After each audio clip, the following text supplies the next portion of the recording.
the visiting alpha from the Sunstone Ridgepack, a man whose entire personality seemed to be carved from granite and disapproval, was in the middle of a sentence about territorial integrity when King Edmund Wolfhart's wolf decided to weigh in on the proceedings. "That stick," said Moss. Moss did not shout. Moss never shouted. He simply stated things with the calm, immovable certainty of a boulder in a river.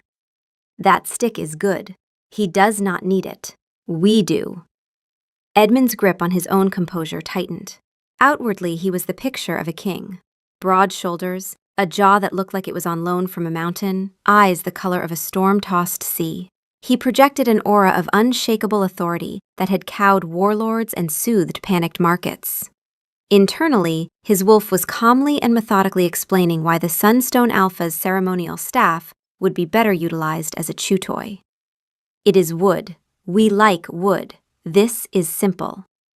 Everything was simple to Moss. That was the problem. Moss experienced the world in a state of perfect, maddening clarity, unburdened by nuance, social expectation, or the concept of diplomacy. He was a creature of absolute emotional accuracy and zero political utility. "The encroachment on the northern glades is a matter of significant concern," Alpha Hugh Mercer droned, his voice like rocks grinding together.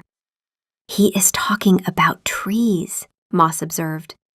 "We have trees. He has trees. Everyone has trees. This is not a problem."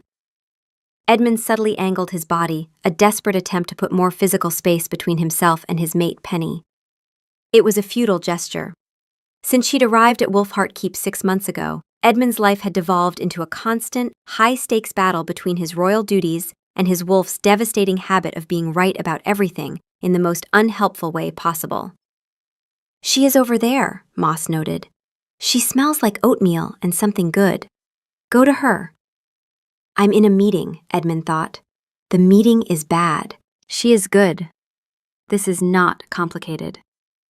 But it was complicated, and not just because of the meeting. Penny was the first person in Edmund's life who wasn't Harlan. For 26 years, Harlan Voss had been the gravitational center of Edmund's world, first as his father's beta, then as the regent who raised him after his father died, then as the elder whose approval Edmund still caught himself seeking before every major decision. Penny arriving 6 months ago had not just given him a mate, it had given him a second voice, a different philosophy. And Edmund could feel Harlan watching him listen to it. Penny was standing near the grand fireplace, ostensibly examining the tapestry of the first hunt, but Edmund knew she was really cataloging the structural integrity of the West Wing. She was a planner, a logistician. Her wolf, as he'd discovered, was a lawyer. Between the two of them, they had already reorganized the castle's grain storage, renegotiated 3 trade pacts under the guise of casual conversation, and drafted a 14-point plan to improve drainage in the lower courtyards. He was in awe of her. Moss just thought she was correct. "She is always correct," Moss confirmed. "This is why we keep her." "King Edmund?" Alpha Mercer prompted, one granite eyebrow inching upward. Edmund blinked, wrenching his attention back. "Forgive me, Alpha Mercer. The glades. Yes, a matter of glade-like significance." Nailed it. From across the room, he saw Penny press her lips together, a tiny tremor at the corner of her mouth that told him she was fighting a smile. She knew. Of course she knew. Her own wolf, a creature of maddening composure and what seemed to be a doctorate in ancient pack law, was likely filing a formal complaint about his wolf's contributions to the proceedings. "A formal protest has been lodged," came the dry internal voice of Penny's wolf, Sable. "Pursuant to the Interpack Decorum Accord, Article 4, Section B, Paragraph 3, an alpha's wolf shall not, during active diplomatic negotiations, mentally evaluate a visiting dignitary's ceremonial staff for recreational potential." Penny's human mind, which ran on a parallel track of pure sarcasm, added, "He's not evaluating, he's concluded. There's a difference." Sable ignored the sarcasm. "The breach has been noted in the official log. This constitutes the 17th infraction this morning." Is that a new record? Penny thought, allowing herself a small, secret smile as she traced the outline of a woven hunter on the tapestry. She loved Edmund's wolf. Where most wolves were chaos or instinct or barely leashed aggression, Moss was something she had never encountered before. A creature of perfect, unshakable calm, who happened to be right about almost everything, and had no idea why humans made things so difficult. He was a Zen master in a dire wolf's body, a being of serene emotional clarity that served as an infuriating counterbalance to Edmund's overthinking. Edmund, the king, was thoughtful, serious, and burdened by a legacy he felt he could never live up to. Moss just wanted to sit near the people he loved, preferably in the sun. Her gaze drifted from the tapestry to the stone of the fireplace mantel. It was old, worn smooth by centuries of leaning elbows and propped feet. The castle itself was an ancient, sprawling thing, built around a colossal heartwood tree, whose roots had buckled floors and cracked walls for generations. It was a logistical nightmare and a historical treasure, and Penny found it utterly fascinating. She rested her hand on the cool stone, then leaned her shoulder against it, listening to the low rumble of Alpha Mercer's monologue. And the stone shifted. It didn't crumble, it pivoted. With a faint groan of long, undisturbed hinges, a section of the fireplace surround swung inward, revealing a sliver of perfect, dusty darkness. The room went silent. Alpha Mercer stopped mid-drone. Every head in the throne room swiveled to stare at the newly revealed opening. In his customary corner, Harlan Voss, the man who had ruled this kingdom for a decade as regent and now served as its most respected elder, went very still. Penny froze, her hand still resting on the now displaced stone. Well, her inner sarcastic voice chirped, that's not conspicuous at all. Unscheduled structural revelation, Sable noted, her tone as dry as the dust now wafting out of the passage. This event is not covered under existing castle maintenance protocols. I recommend retreating to a position of plausible deniability. Too late for that. Edmund was staring, his kingly mask momentarily forgotten. His hands were doing the thing they did when his wolf pressed close, knuckles widening, fingers spreading, the bones shifting just slightly too far for a human frame. Penny clocked it from across the room. Moss was trying to get closer. There is something in there, Moss said. It has been waiting. Edmund strode across the room. The entire court held its breath. He ignored them all, his eyes locked on Penny, then on the dark opening. Are you all right? He asked, his voice a low rumble. I'm fine, she said, her voice a little breathless. I just leaned. He reached the fireplace and peered into the darkness. It wasn't a tunnel. It was a small, narrow room, barely a closet, coated in a thick, velvety layer of dust. And in the center of the floor sat a single object, a small, dark wooden chest. The silence in the room stretched, thick and heavy. It was Harlan who broke it, his voice quiet and careful. That compartment was sealed before I took the regency. He paused. Something moved behind his eyes. Your father never mentioned it. Edmund looked at Penny, a question in his eyes. She gave a small nod. Together, they stepped through the opening. The air inside was still and cold, smelling of stone and time. Edmund knelt, his big hands hovering over the chest. It was simple, made of dark, unadorned wood, bound with iron straps that were pitted with age, but not rust. There was no lock. Open it, Moss said. Not with excitement, with patience, as if the chest had been waiting for exactly this, and they should not keep it. Edmund's hands were trembling slightly as he lifted the heavy lid. Inside, nestled on a bed of faded velvet, were two items.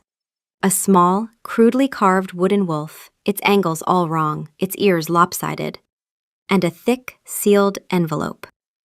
The script on the envelope was elegant, faded, but unmistakably masculine. It was addressed not to a name, but to a title. To the woman who loves my son. Penny's breath caught in her throat. She looked at Edmund. All the color had drained from his face. He looked at the lopsided wolf, then back at the letter, and a look of such profound, gut-wrenching recognition crossed his features that it made her own heart ache. He hadn't seen that handwriting in 26 years. Not since he was 8 years old. It was his father's. The court, forgotten on the other side of the stone doorway, might as well have been in another country. The entire world had shrunk to this small, dusty room, to a king on his knees and a voice from the past. Edmund reached for the letter, his fingers shaking too much to grasp it. His hand stopped, hovering. "He is afraid," Ma said quietly. "He does not need to be, but he is." Penny knelt beside him. She gently picked up the envelope. The paper was thick, creamy, and impossibly old. She broke the wax seal, the cracking sound unnaturally loud in the tiny space. She unfolded the letter and her eyes scanned the first line. "My dearest daughter," it began.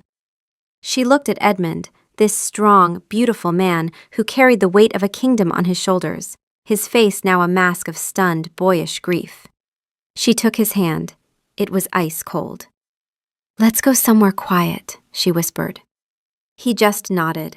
He let her lead him from the dusty room, past the gawking courtiers and the carefully blank face of Harlan Voss, past the scandalized Alpha Mercer. Edmund didn't see any of them. He saw only the lopsided wooden wolf she now held in her free hand, and the letter she held in the other. A letter from a dead man, addressed to her. They found refuge in the royal apartments. Penny shut the heavy oak door. The silence that followed was thick, broken only by the crackle of the fire she'd insisted on lighting, even though it was a mild autumn day. Edmund stood by the window, his back to her, looking out over the sprawling forests of his kingdom.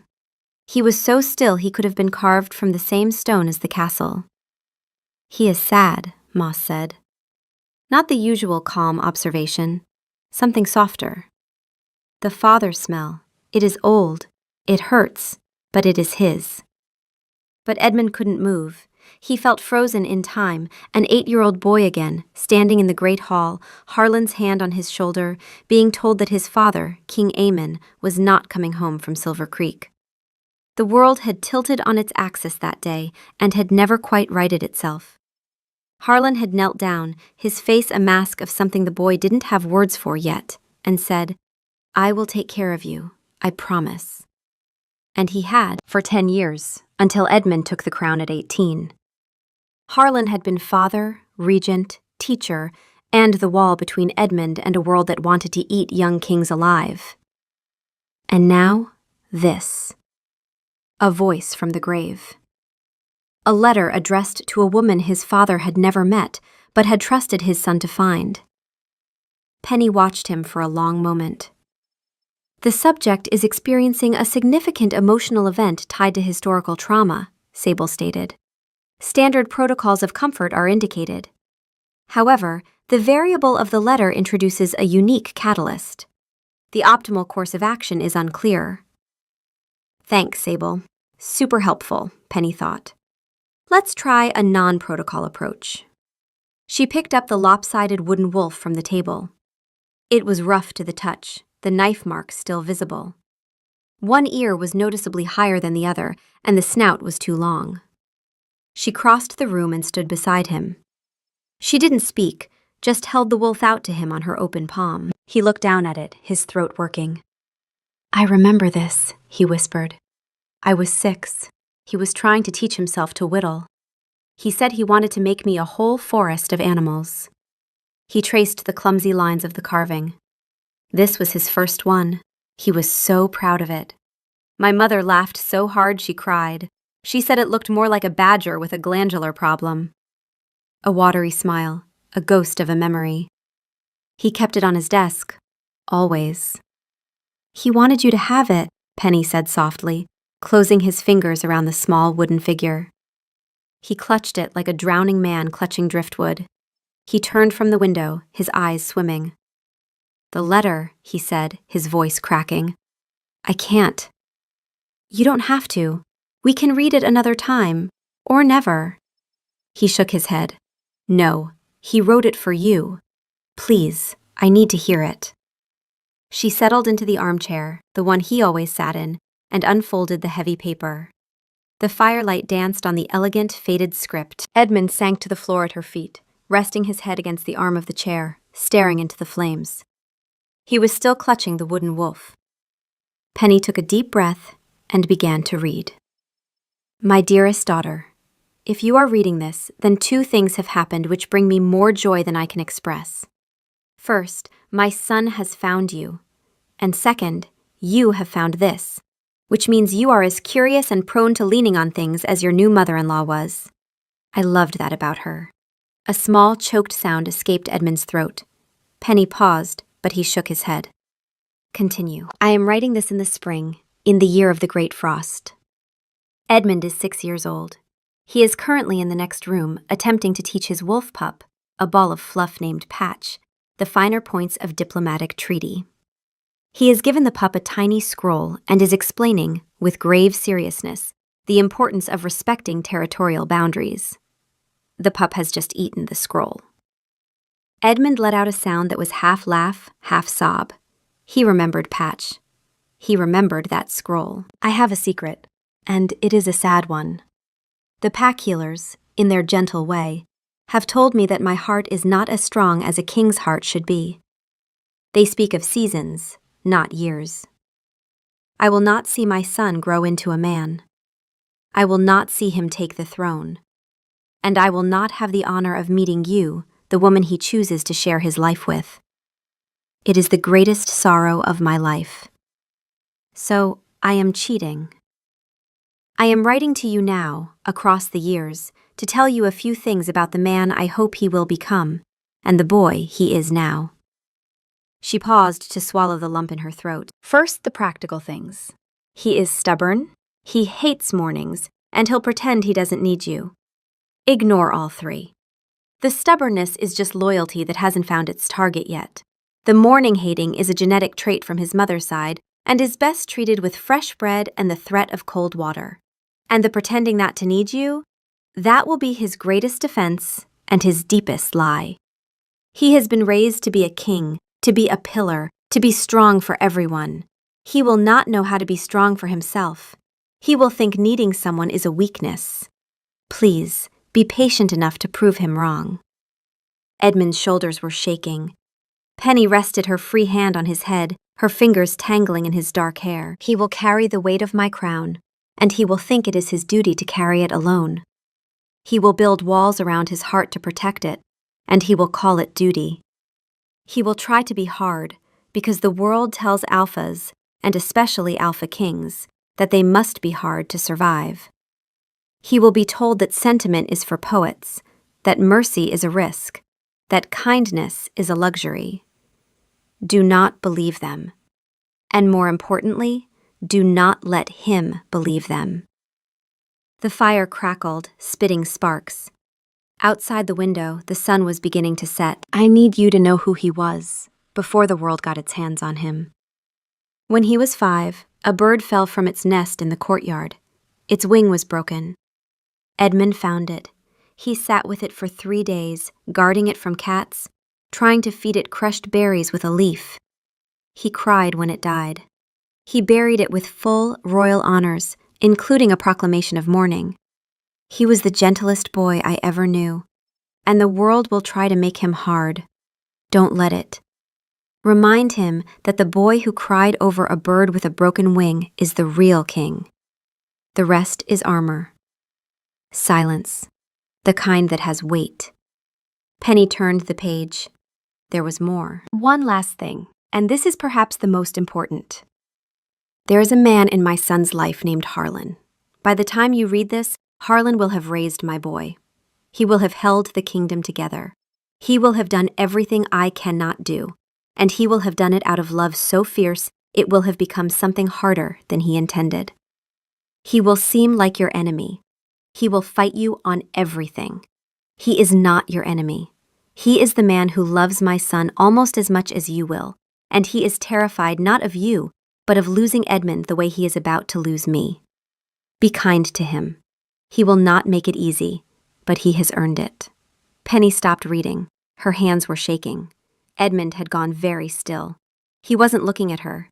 He wasn't looking at anything.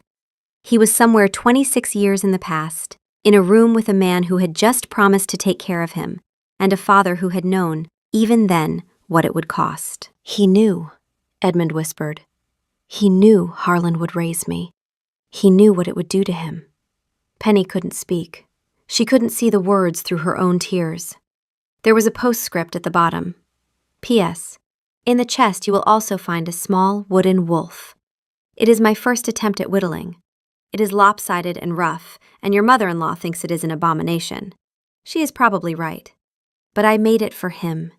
Please, when the time comes, give this to your first pup, and tell them their grandfather made it badly, but with love. Edmund let out a ragged breath, and the last of his walls came down.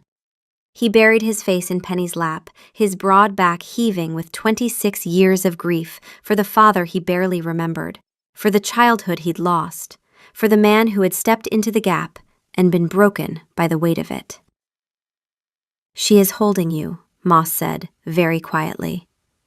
Let her. And Penny held him, her fingers in his hair, letting him be the boy who cried over a broken bird, safe in the arms of the woman his father had known, all those years ago, he would need.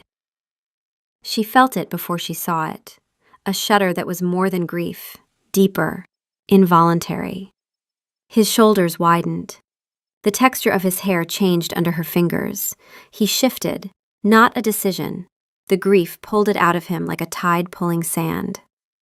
One moment she was holding a man, and the next there was a massive wolf in the room, dark-furred and too big for the space, pressing his enormous head into her lap, with a sound that was not quite a whine and not quite a breath, just a low, steady exhale, like something finally being set down. Penny slid off the chair and sat on the floor, her back against the seat, and he curled around her, shaking with something that had no human name. She buried her face in the thick fur of his neck, which smelled like wood smoke and grief and home, and held on. They stayed like that until the fire burned low. The next morning, before the castle woke, Edmund ran. He and Jonah, his beta, hit the tree line in wolf form at first light. The forest was cold and still, the air sharp enough to taste. Edmund's wolf form was massive, dark gray with a lighter chest. Jonah ran a half step behind, russet and lean, matching pace without trying to lead. They didn't speak. Wolves didn't, not in the way humans meant. But the run itself was a conversation, the stretch of muscle across cold ground, the scent of pine and frozen earth, the simple animal fact of being alive and moving fast through a world that asked nothing of you. Edmund had not run in weeks. The grief from the letter had settled into his human bones like a weight. But here, in wolf form, the grief was different. It wasn't smaller. It was just itself. Uncomplicated by thought, a missing, a scent that should be here and wasn't. They circled the perimeter twice and came home wet and breathing hard, shifting back at the kitchen door. Jonah tossed him a pair of trousers from the pile they kept by the entrance, shifting logistics, the eternal, unglamorous reality of wolf life. And Edmund pulled them on, his skin still prickling with the cold and the change. Better? Jonah asked. Yeah, Edmund said, and meant it. The memorial stone stood in the oldest part of the castle grounds, under an oak that had been ancient when the first wolf-heart wolves denned in these hills. Gray granite, weathered smooth, with 11 names carved into it. The wolves who had died at the Silver Creek Parley 26 years ago. The wolves who had followed King Aemon to a peace talk and never come home. Harlan Voss came here every week. He had for 26 years. He was a tall man, still strong at 62, with iron gray hair cropped close, and a face that looked like it had been lived in hard. He had been Aemon Wolfheart's beta. He had also been the wolf who carried Aemon's body home from Silver Creek, through 3 miles of frozen forest, in human form, because shifting would have meant putting him down. He never talked about that walk, but everyone knew. After Aemon died, Harlan had taken the regency. Edmund was 8, too young to rule, too old to be lied to. Harlan had knelt in front of the boy and made a promise, and then he had spent the next 10 years keeping it. He had run the kingdom, raised the prince, and turned the pack into something hard enough to survive. He had taught Edmund to fight, to negotiate, to hold a room with presence alone. He had done everything a father would do, except allow himself to be called one. When Edmund took the crown at 18, Harlan had stepped back into the role of elder and advisor, but he had never quite stopped being the regent. He still reviewed Edmund's decisions before they were announced. He still positioned himself at the king's shoulder during council meetings. And Edmund, even now at 34, still caught himself looking to Harlan before he spoke, checking for the small nod that meant proceed. He hated that he did it. He couldn't stop. Penny's arrival 6 months ago had changed something. For the first time, Edmund was listening to someone who wasn't Harlan. He was building a life that Harlan hadn't shaped. And Harlan could feel it, the slow, tectonic shift of a son pulling away from the man who raised him. He told himself it was political. It was not political. Harlan ran his thumb along the top of the memorial stone, a gesture so practiced it had worn a groove. He heard footsteps behind him and didn't turn. "You heard about the letter," he said. Jonah stopped a respectful distance back. The whole castle heard. "A letter from Aemon." Harlan's voice was carefully flat, hidden in a wall, addressed to a woman he never met. "It's real, Harlan. His handwriting, his seal." A long silence. The oak creaked in the wind. "He's been dead 26 years, Harlan said, and his voice held something that wasn't anger and wasn't grief, but lived in the space between them. "And he's still giving orders." He turned from the stone and walked past Jonah without another word. That evening, Penny found the journal, an old, leather-bound book tucked behind agricultural records in the Royal Library. Aemon's private thoughts, worries about the harvest, notes on treaties, and scattered, loving observations about his family. "Edmund learned a new word today," Penny read aloud, her voice soft. "Unfortunately, the word is no, and he has decided to apply it to every request, including, please stop putting worms in the ambassador's boots. His mother is mortified. I have never been more proud." Edmund chuckled, a deep rumbling sound. "I remember those worms. They were very juicy." "Worms are acceptable," Moss observed. "Not the best food, but honest." But the journal also contained shadows. Aemon wrote of the growing pressure from hardliners and of his own fears.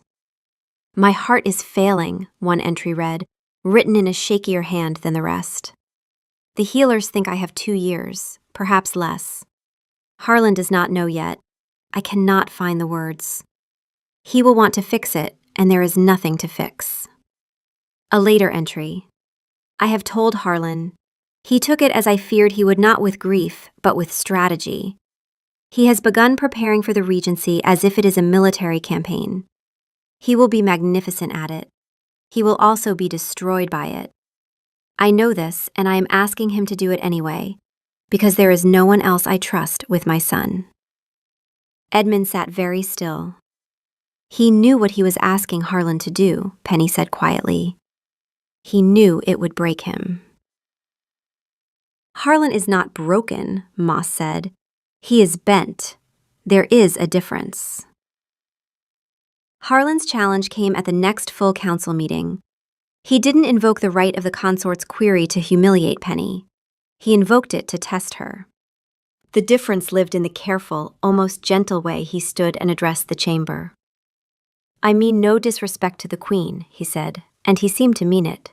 "But she has come to us from another pack, and she now stands beside a king I raised. I would like to know, not as a challenge, but as a question, whether she understands what this pack has survived." A nervous murmur rippled through the council. Edmund's hand clenched under the table. "He is not lying," Moss observed. "His scent is sad, not angry. Sad. He is afraid of losing you. This is what that looks like." That stopped Edmund. He looked at Harlan and saw what Moss saw, not a politician making a move, but the man who had raised him, watching someone else take his place. Penny felt Edmund's tension ease. She understood the signal. Let this play. "Protocol dictates the king can override the invocation of a dormant right," Sable was stating in her head. Citing frivolous and vexatious application would be appropriate. "Oh, I know," Penny thought, "but this doesn't feel frivolous. Let the old wolf ask his questions." She stood. I would be honored to answer. Harlan's questions were arcane but serious. He asked about the blood feud accord, the Treaty of Silver Creek, the lineage of fallen houses, the dietary customs of the Marshlands Pack. Each question was a test not of trivia but of understanding. To every question, Penny had an answer. Not just correct contextualized. When he asked about the accord, she gave the cooling-off period 42 days, reduced to 30 during a harvest moon, and added that the accord had been rendered obsolete by the Treaty of Silver Creek. A reform, she noted, that was championed by this very council's predecessors. When he asked about the marshlands' dietary customs, a trick question, since the marshlands wolves were famously unfussy eaters, she answered correctly and added, "Though I'm told their delegation was more concerned about sleeping arrangements than food. Marshlands wolves run warmer than most. They'll sleep on stone floors in midwinter and complain the room is stuffy." A few of the younger council members coughed to hide their laughter. Cross-referencing. The marshlands thermal tolerance data is consistent with my records, Sable noted in Penny's head. I should also note that Lord Voss's questioning style is methodical, not adversarial. He is building toward something. I cannot yet determine what. Penny noticed it too. Harlan wasn't growing frustrated. He was listening with genuine attention, nodding slowly. This wasn't a man trying to catch her out. This was a man trying to decide whether she understood enough to be trusted with something important. Then he asked his final question. And what happened to the beta who survived the parley at Silver Creek? His voice was quiet. The room went very still. What is the protocol for a man who begged his king not to go and was overruled and carried him home? Who then raised that king's son for 10 years and watched him grow into someone who is now being told, by a letter from a ghost, to be everything the regent spent a decade teaching him not to be? Is there a law for that, my queen? Penny's mouth opened, closed. She looked to Sable. Sable began, and then stopped. A pause that had never happened before. There is no precedent for this query. My records do not contain a protocol for... She stopped again. I am unable to complete this analysis. The situation is not legal in nature. In Penny's head, the silence was louder than any citation. No, my lord, Penny said, and her voice was soft. There is no protocol for that. Harlan sat down. He had not been defeated.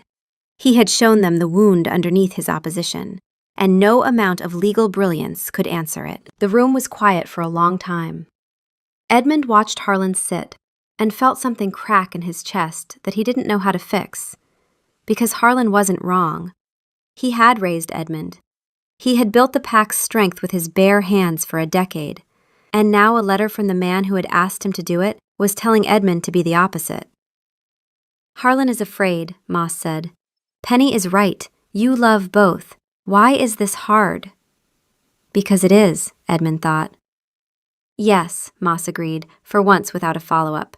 Just, yes. Eamon's journal gave them the rest of the picture. Harlan begged me not to go, Penny read aloud that evening, her voice careful. He offered to go in my place. He said the risk was mine to weigh, but a king's life was not his own to gamble. I overruled him. She turned the page. Harlan is the bravest wolf I know. He stood beside me even when I would not listen. If I do not come home from this, I pray he forgives me for not hearing him. And I pray he does not let my mistake make him hard. He is better than that. Edmund stared at the fire. My father asked him to take care of me and then ignored his advice and rode off to die. And Harlan spent 26 years turning himself into stone to make sure it never happened again. And now I'm telling him the stone was wrong. He is not wrong, Moss said. The stone kept you alive. But you do not need it anymore. He does not know that yet. What are you going to do? Penny asked. I don't know yet. He paused. The letter says to be kind to him, that he's earned it. Your father was talking to me, Penny said quietly. He was asking me to see Harlan the way he did. And do you?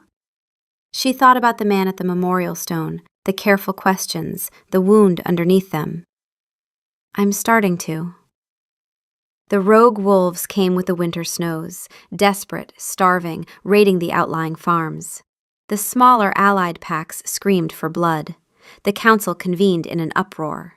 Edmund sat at the head of the table and listened to the fear. Harlan stood last. He did not grandstand, he did not invoke history or tradition. He stood and he spoke quietly, and every wolf in the room leaned forward to hear him. I was there, my king, Harlan said. I was at Silver Creek. I saw what happened when your father tried this. He paused. His hands, resting on the table, trembled. I carried him home, through 3 miles of frozen forest, in my arms. He was lighter than I expected. That is the thing I remember most. The room was utterly silent. I am asking you, Harlan continued, not as a politician, not as an elder. I am asking you as the man who raised you. Do not make me do it again. It was not a political maneuver. It was a father begging his son not to die. Edmund looked at Harlan and for a terrible moment had no answer, because the man who had raised him, who had taught him everything about strength and duty and survival, was looking at him with naked fear. And Edmund could feel the letter in his chest, and Penny at his side, and Moss's quiet certainty, and Harlan's trembling hands, and they were all pulling him in different directions. That evening he and Penny stood on the battlements. The wind cut like a blade. They want me to be a butcher, Edmund said. To hunt down starving families because it's easier than finding a real solution. What does the letter say? Penny asked. The words were burned into his memory. Remind him that the boy who cried over a bird with a broken wing is the real king. He let out a harsh, bitter laugh. What would that boy do? Harlan carried my father home in pieces, Penny, and my father asked him to do it. He asked Harlan to take care of me, and then rode to his death. What kind of man does that? A man who believed the risk was worth it, Penny said, and was wrong about the execution, not the principle. Maybe. Or maybe Harlan's right. Maybe the principle itself is what gets you killed. Maybe it is, Penny said. Her voice went flat, clinical. Maybe being hard is the only way. Maybe you should ride out there, kill them all. The council would cheer. Harlan would stop being afraid. Presenting the opposing argument in its most extreme form can clarify the subject's own position, Sable had advised. This is a high-risk, high-reward rhetorical strategy. I should note that I do not enjoy recommending strategies I cannot cite precedent for. Edmund stared at her. You can't believe that. I believe you have a choice to make, she said, her voice softening. But you have to make it as yourself, not as your father's son, not as Harlan's boy, not as my mate. Who are you, Edmund? What do you believe? He turned away and stared into the unforgiving winter landscape. He did not sleep. He paced the solar, the fire dying to embers, the lopsided wolf watching from the mantelpiece. Being king is hard, Moss said. The father king was sad sometimes too. I remember. He smelled like rain before a storm. Edmund stopped pacing. You remember him? Yes, he was good. He was sad. Both things were true. Edmund stood in the middle of the solar, picked up the wooden wolf, held it against his chest, and shifted. Deliberate this time. A choice. He needed to think as wolf, not as king. The room shrank as he grew. Wolf Edmund circled the space, nosed the wooden carving where it had fallen, and then went very still. In wolf form, the question was not simpler. For the first time, Moss spoke from confusion instead of clarity. Both are true. Harlan is right that the father king died. The letter is right that gentleness matters. I do not know what to do when both are true. Edmund lay on the stone floor, his massive head on his paws, and sat with that. 2 truths. His father's gentleness had gotten him killed. His father's gentleness had also been the thing worth preserving. Harlan had kept Edmund alive by being hard. and the hardness had cost Harlan everything soft about himself. The answer, when it came, was not gentle or hard. It was something between them. When he shifted back at dawn, he knew what he was going to do. The council chamber was thick with anticipation. Edmund entered in full armor. Every wolf in the room noticed. He wore the black plate of the Wolfheart Kings, the kind that wasn't ceremonial, the kind that had dents in it. Penny was at his side. "I will ride north," he announced. "Today." Relief. Harlan's eyes closed briefly. "I will ride with 40 wolves, fully armed. I will also ride with 5 wagons of food, medicine, and blankets." A confused silence. Not war, not mercy, both. "My father made a mistake 26 years ago," Edmund said. "But it was not the mistake you think it was. His mistake was not in offering peace. His mistake was in pretending the threat didn't exist. He sent armed men and called it a peace talk. He tried to be a friend and a threat at the same time, and the wolves at Silver Creek could smell the swords behind the smiles. That is what got him killed. The dishonesty of it. He let that land. Several of the older wolves shifted uncomfortably. I will not make that mistake. I will ride in with enough force to end this in an afternoon, and they will see that. They will know what I could do. And then I will sit down with their alpha and offer them land, seed, and a place in this kingdom.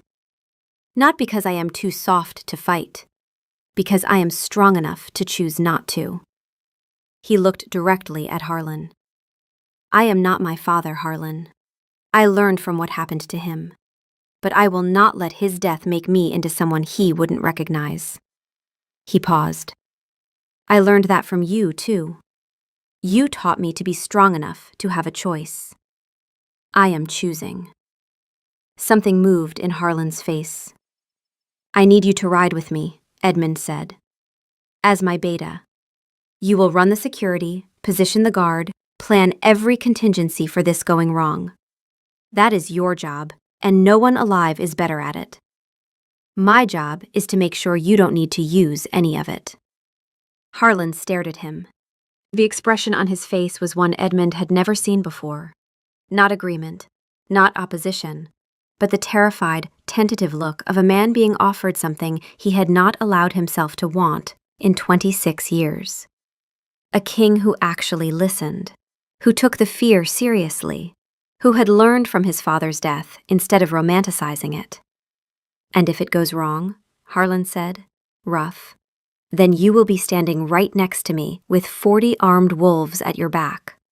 I am not asking you to be helpless again. I am asking you to be ready for the worst, and help me try for something better." Harlan was quiet for a long time. Then he gave one short nod. They rode north in force, Edmund at the head, Harlan at his right. Behind them, 40 armed wolves in disciplined formation, and behind them, 5 loaded wagons. A column that made a statement visible from a mile away. "We can destroy you, and we brought you dinner. Your move." Harlan had positioned the guard himself, flanking lines, fallback points, 3 shifts of perimeter scouts. He had done this before, 26 years ago, and it had not been enough. This time, if it went wrong, it would not be because of him. Penny rode at Edmund's left. He had not tried to refuse her. He was learning. The silence between Edmund and Harlan was thick with everything unsaid. Twice Harlan opened his mouth. Twice he closed it. They found the rogue camp in a snow-dusted canyon. Makeshift tents, thin smoke, the scent of hunger heavy in the cold air. Wolves moved among the shelters, some human, some shifted, thin and matted, but alive. Pups tumbled between forms, half-shifted in the careless way of children who hadn't learned to control it. A girl no older than 4 sat in the snow in wolf form, then was suddenly a child again, bare and shivering, scooped up by an older woman who wrapped her in a coat without breaking stride. They could also see Edmund's column, 40 armed wolves, the wagons, the full weight of the Wolfheart crown, arrayed in the snow. Edmund dismounted. Harlan tensed. "Stay close," Edmund said, not as a request. He walked forward. Harlan flanked him 3 paces back, armed, watchful, doing his job. Edmund's sword was on his hip. He did not draw it. The rogue alpha, Cormac, huge, scarred, gray, stepped forward. His eyes went to the guard, the wagons, the sword, and back to Edmund's face. "King of the fat southern lands," Cormac said. "You've brought an army and a pantry. Which one should I be worried about?" "That depends on you," Edmund said. "I brought enough wolves to end this in an afternoon. I also brought enough food to feed your pups through the winter. I'm offering you the choice of which one matters today." Cormac's eyes narrowed. This was not what he had expected. Not an army. Not a fool. A king who had come prepared for war and was asking, plainly, if they could skip it. Why? The single word was a blade. "Because I can afford to. I have surplus grain, fallow land, and a kingdom that is stronger than your situation. You have starving pups and no options that don't end in blood. I am not my father. I am not here to pretend I don't have a sword. I am here to tell you I would rather not use it." "He is deciding," Moss observed. "He wants to believe. He is afraid to." Then Edmund sat down, in the snow, cross-legged, with the weapon still on his hip. It was not the gesture of a man who was unarmed and vulnerable. It was the gesture of a man who was armed and choosing, in front of everyone, to be still. The difference was everything. Cormac stared at him. Behind Edmund, Harlan's hand was on his sword, his body coiled. But Edmund was calm. Cormac could see that. "Talk then," Cormac said. He did not sit, but he did not walk away. Edmund laid out his offer. Land in the eastern valleys, seed and tools, food for the winter. At one point, a gray she-wolf padded out of the tree line, fully shifted, thin-ribbed, eyes like amber fire, and sat down 5 feet from Edmund, staring. A dominance evaluation. Edmund met her gaze and held it without flinching. She held it for 30 seconds. Then she turned and patted back. "That's Cormac's mate," Penny murmured. "She just tested him." "Assessment noted," Sable said in Penny's head. "I would have recommended a 6-degree leftward head tilt for optimal non-threatening signaling, but the direct gaze appears to have been equally effective." Sable, Penny thought. Not everything needs a protocol. "I am aware," Sable said, and there was something in her tone that might have been sheepishness. "I am recalibrating." Harlan stood at Edmund's back through all of it, armed, doing the job he had been given, watching for the moment it went wrong. But it wasn't going wrong. Every minute that passed without violence cut him, because it meant this could work. And if it worked, he couldn't finish the thought. The turning point came when a small, shivering pup, no older than 5, wandered out from one of the tents. He tripped in the snow and began to cry. Edmund's hand went to the pouch at his belt. He pulled out the lopsided wooden wolf. "Here," he said softly. "My father made this. It's not very good, but he made it with love." The child crept forward, took the toy, and his crying stopped. He looked from the wolf to Edmund, eyes wide. A sound came from behind Edmund, not from the rogues, from Harlan. Harlan Voss, who had stood like iron through every moment of this journey, who had held himself together through 26 years of grief with nothing but discipline and duty, dropped to his knees in the snow. Because he was watching Eamon's son do what Eamon had done, and it was working. Which meant it could have worked then. Which meant Eamon could have come home. Which meant the death that Harlan had built his entire identity around, the death he had used to justify every hard wall, every hard lesson, every hard year of raising a boy into a king who would never be as soft as his father might have been, preventable. That was the truth he had been running from for 26 years, and a child with a wooden wolf had broken it open. Cormac looked from the kneeling man to the sitting king to the wolf in the child's hand, and something in his hard face shifted. He let out a long breath and gave a short, sharp nod. It was over. Edmund rose. He did not go to Cormac. He went to Harlan. He knelt beside the old wolf, in the snow, in front of everyone. He put a hand on Harlan's shoulder. And then he looked back at Penny. She understood. She had been carrying the words since the night they read the letter. She had known, even then, that they were not for her. Not really. She walked forward, the cold wind pulling at her coat, and knelt on Harlan's other side. "He wrote about you," Penny said, and her voice was steady, even though her hands were not. In the letter, he said, "There is a man in my son's life named Harlan. He will seem like your enemy. He is not. He is the man who loves my son almost as much as you will, and he is terrified of losing him the way he is about to lose me. Be kind to him. He has earned it." Harlan made a sound that didn't have a word. 26 years of iron discipline cracked, and underneath it was just a man who had lost his best friend, raised his friend's son, and never once been told that anyone had seen what it cost him. Eamon had seen. 26 years ago, dying and afraid and writing letters to ghosts, Eamon had looked at Harlan and known exactly what he was asking. And he had written to a woman he'd never meet and said, "See him. He has earned it." "He is grieving," Moss said, with the same simple clarity he brought to everything. The same grief. He just carried it differently. They knelt together in the snow for a long time, a king, a queen, and the man who had held the space between them, finally grieving the same ghost, together. Spring came slowly to the eastern valleys, but it came. The new pack, under Cormac's firm hand, put down roots. They were hard workers and fierce allies, their loyalty born from an act of grace they hadn't expected. Harlan Voss remained on the council. He was not exiled, not defeated. Changed. He still disagreed with Edmund sometimes. He still spoke bluntly. But when he visited the memorial stone now, which was less often, he brought wildflowers from the eastern valleys. And sometimes, when Edmund made a decision that was neither hard nor soft, but something in between, something that was entirely his own, Harlan would give a small nod that meant something different than it used to. It used to mean, proceed. Now it meant, I see who you've become. It's not who I made you. It might be better. One evening, Harlan came to the royal apartments uninvited. Penny opened the door.